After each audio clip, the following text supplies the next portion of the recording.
It's time for a look back at our top stories of the week. Hurricane Katrina dealt a death blow to the old Six Flags amusement park, and the property has sat vacant and abandoned since the storm 19 years ago. Paul Murphy sat down with the Bayou Phoenix project developer, who says there will soon be signs of progress. There have been more ups and downs with the old Six Flags site in New Orleans East than the Megazev, one of the former amusement park's signature rides.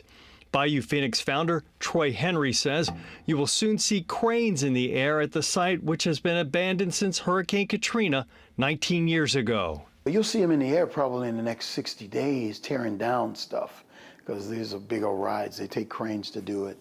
Then we'll have a master architect actually lay things out finally. Last October, Bayou Phoenix signed a 50-year lease with the New Orleans Redevelopment Authority, which owns the land. Henry says they're just wrapping up a facility condition assessment of the 227-acre site. That assessment helps us to determine the conditions of the grounds and pilings and infrastructure so that we can make a final placement on what venues can go when and go where on the property. After everything is demolished above the slab of the old park, development is set to begin. According to Henry, construction of the new E. Ross movie studio complex is expected to start in the first quarter of next year. Once a youth sports operator is chosen, work will then begin on the new ball fields and indoor sports facilities. The outdoor facility we think will be about 12 to 16 fields, baseball, football, that kind of thing, soccer. And then the indoor will have 9 basketball courts, 16 volleyball courts. Bayou Phoenix is still lining up the anchor hotels and water park operators, which are expected to finance their piece of the project.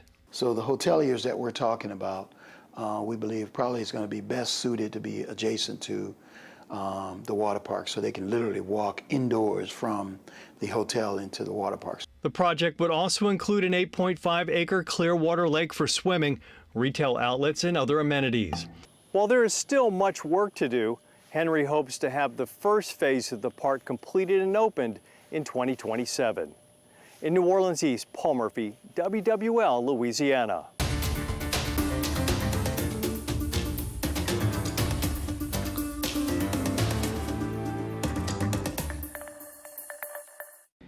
A New Orleans woman says her dog died after being attacked by an off-leash dog.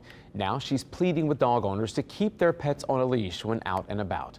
According to the Louisiana SPCA, the number of dog attacks this year is in the hundreds. Eleanor Tabone has the story. He was our boy. Stella Shackelford says 6-year-old Bond was her whole world. His supervillain name was the Lapster, because his favorite thing to do was sit in your lap. But Bond was taken away from her in a heartbeat. We were walking in the park right before bed, and out of the corner of my eye, I saw this dog coming towards us. And next thing I know, he had grabbed Bond, and he shook him so hard, it took him off the leash.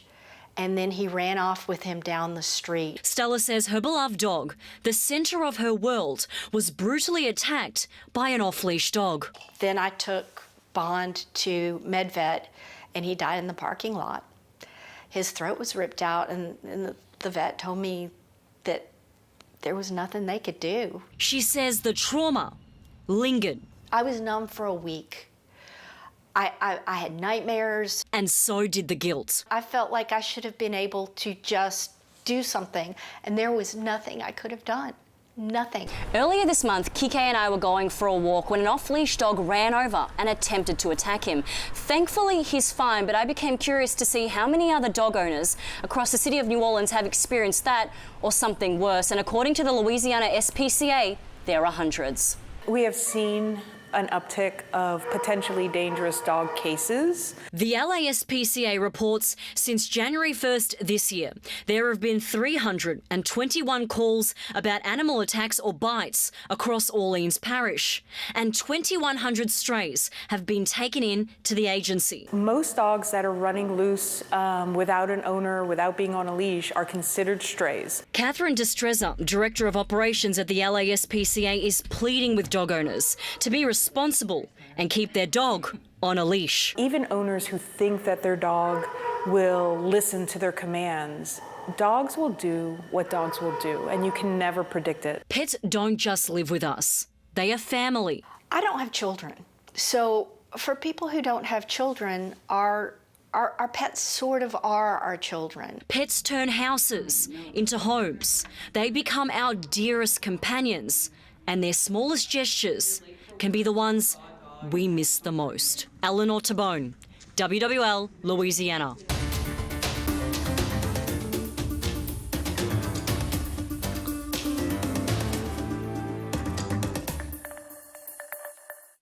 A new initiative launching at Southern Decadence is designed to support and celebrate sobriety within the LGBTQ+ community during the celebration.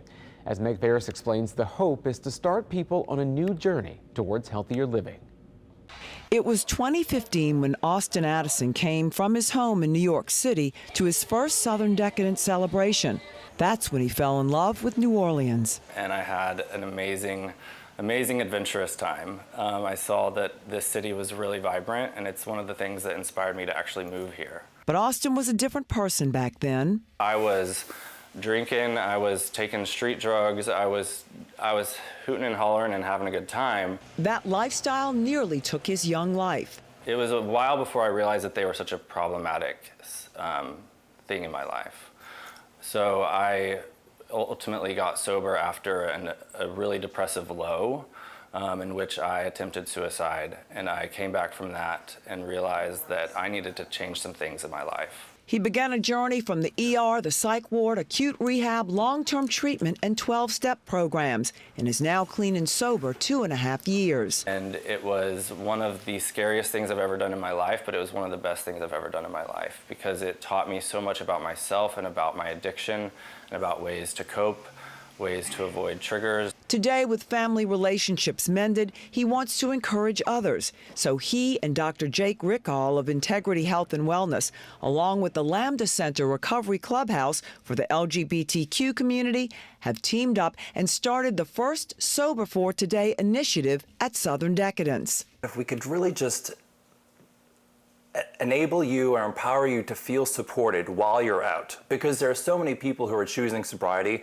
I think people would be less likely to make poor decisions if they felt support from other people in the community. According to the National Institutes for Health, it is estimated that in the LGBTQ community, 20 to 30% of people abuse substances, and that's compared to only 9% in the general population. So they'll be handing out special wristbands and a variety of information about support meetings, treatment, and resources for the next person who wants to follow in Austin's footsteps. Sobriety is really, it looks good on me, and I know that, and I feel that, and I want to share that with other people. Meg Ferris, WWL, Louisiana.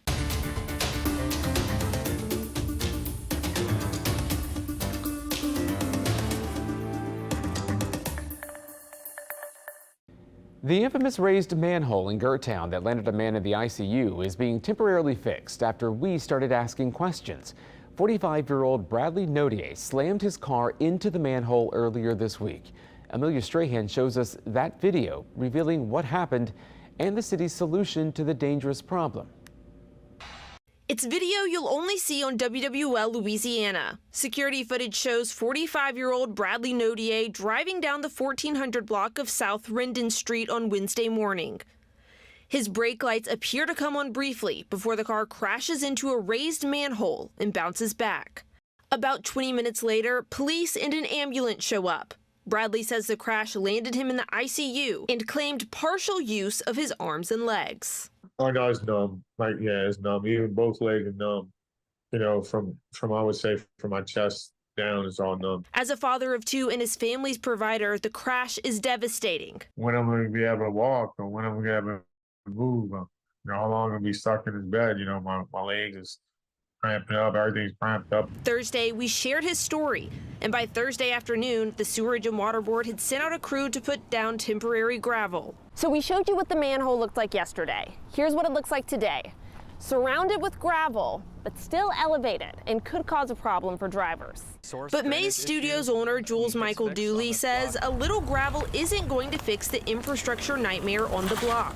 It's frustrating when you do everything you can as a business owner to mitigate the issue. Dooley says the street doesn't drain properly and floods often, causing the pavement around the manhole and down the street to sink. Sometimes during the super heavy rains, the water will come above the curb and occasionally seep into the building. According to this work order, the street was deemed in very poor condition in 2016. The timeline for repair 8 years later, to be determined. 2 days after the crash, Bradley says the accident took more than just his mobility. Now it's taking time with his family. First track meet for high school is tomorrow, so I'm missing that. It's heartbreaking, because I was looking forward to it.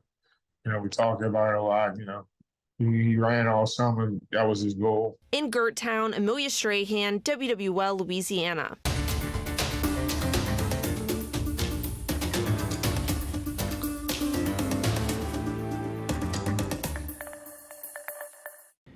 St. Bernard Parish is remembering Hurricane Katrina, which left the parish underwater, damaged or destroyed most of its buildings, and displaced half of its residents. But the parish is finally making a comeback. Paul Murphy reports on lives lost and new beginnings. Thank you all so much for joining us here today. St. Bernard leaders, friends, and loved ones gathered on the banks of the Mississippi River Gulf outlet at the Katrina Memorial. They met to remember those who died during the hurricane and the storm that dramatically changed life as they knew it 19 years ago. Charlie Taylor, Michael Thompson. More than 160 people perished when a 25-foot storm surge came in from the Gulf up the Mr. Go.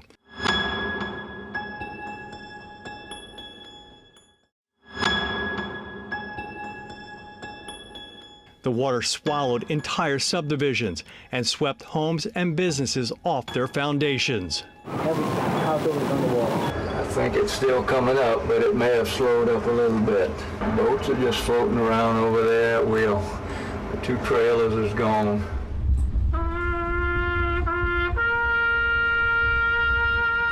Terry Petrie puts a wreath in the water every year to honor his mother, Joyce McGuire. She had a heart attack while being rescued from her home. I just think about it all the time, And I think of the good times we had.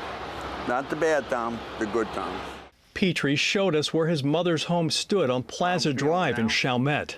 It just brings back childhood. I grew up here. I come and I knock on the make-believe door and yell, "Hey, Ma, you got anything to eat?" I come over here and I get down sometimes and I just wish I could turn everything around, but things happen for a reason. Parish President Louis Palmaise watched Katrina hit his community from on top of a 3-story building. All of the debris was in the front of the surge, the marsh grass and the trash and everything. So all you seen was debris coming at you.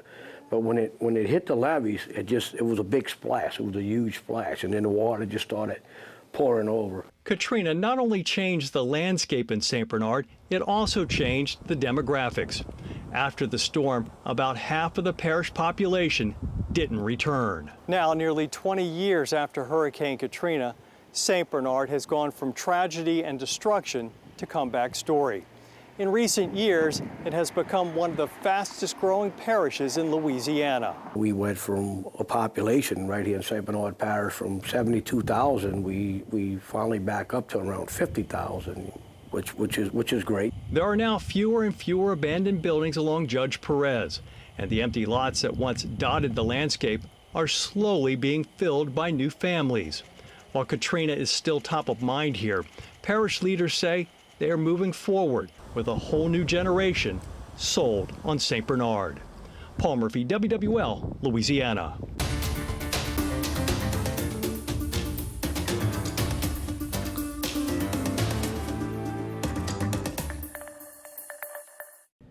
Five years ago, our Down the Drain investigation first uncovered how widespread the Sewerage and Water Board's billing problems are.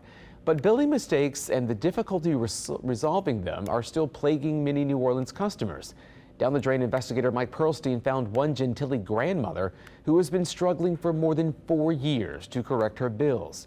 She is now getting shutoff notices. We've never used $1,000 a month or $2,000 a month. When Adeline Godan moved into this subsidized apartment with her young granddaughter in 2019, her sewage and water board bills were about $100 a month.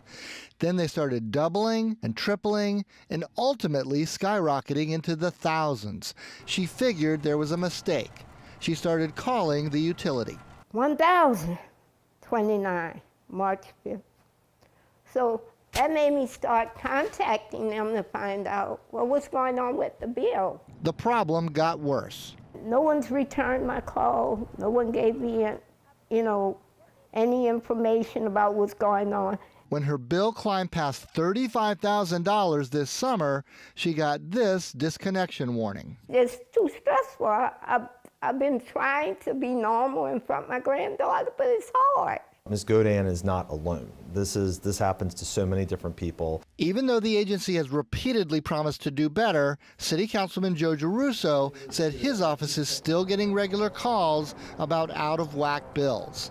That's why the council is now preparing to put out a bid for an outside company to immediately handle all billing disputes. This is objective math, and it should add up, and it's not. Ms. Godan hired a plumber. He found no leaks, but he did find a potential mix-up with the apartment's water meters.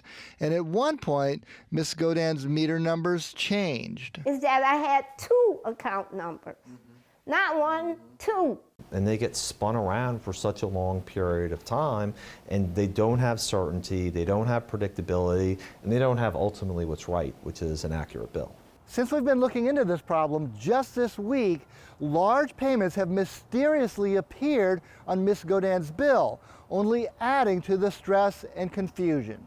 Mr. Mike, thank you so much for helping me. The agency revised Ms. Godan's bill from $36,000 down to about $8,000, amount that is still impossible for her to pay.